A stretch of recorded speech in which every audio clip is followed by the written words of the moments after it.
Presidential candidate Dr. Ben Carson is in Jordan right now visiting refugees, Syrian refugees in refugee camps. He now says those refugees have no interest in coming here to the U.S. Is he right about that? And will this trip help build his foreign policy bona fides? We ask now Fox News Sunday host Chris Wallace, who joins us live from Washington. Chris, it's great to see you this morning.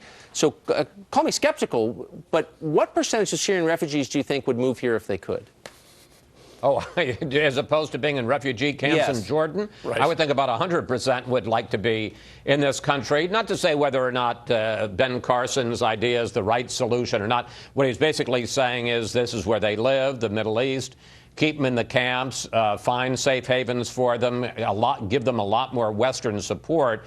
But let's face it, this is primarily about Ben Carson, who's been under real fire in the wake of the attack on Paris and a new focus on foreign policy and national security, trying to show that he has some foreign relations chops, that he's fit to be commander-in-chief. He's had a couple of weeks of a rough go of it. Last week on Fox News Sunday, Rush Limbaugh, who's very praiseworthy about Ben Carson, said he doubted that he was ready to be commander-in-chief, and this is clearly Ben Carson trying to show that he is ready. Yeah, and he mentioned that he just has a learning curve, and we all have learning curves in different things, but with global terror becoming front and center, how concerned is their campaign? I mean, in fact, Armstrong Williams, Carson's longtime business manager, apparently said, I'd say he's 75% of the way there when talking about his foreign policy grasp. So how concerned are they with this?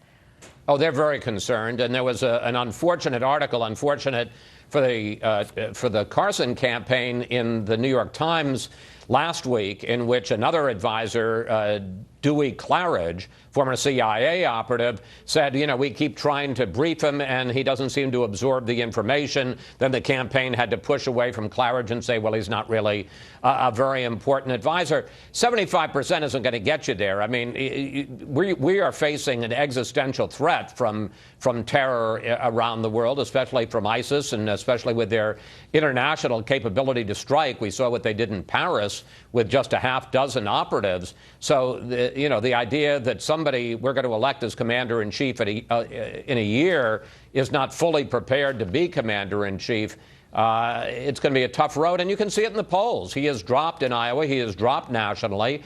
And I don't know that this trip makes a lot of difference. Look, he's going to come back. He's going to be in debates. He's going to have to do interviews.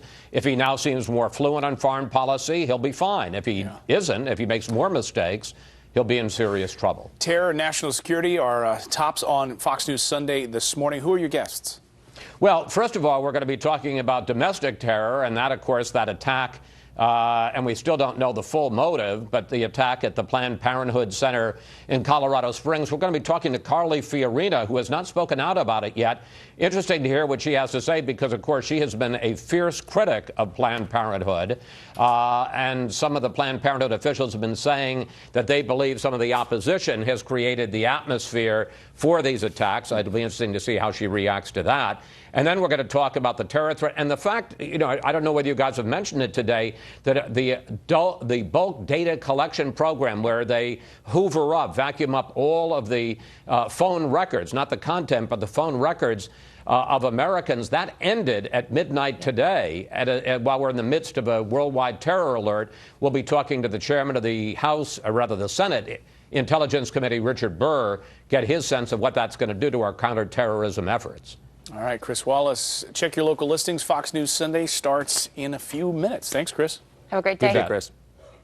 Well, as critics have called him America's worst politician. The Republican health care plan is this.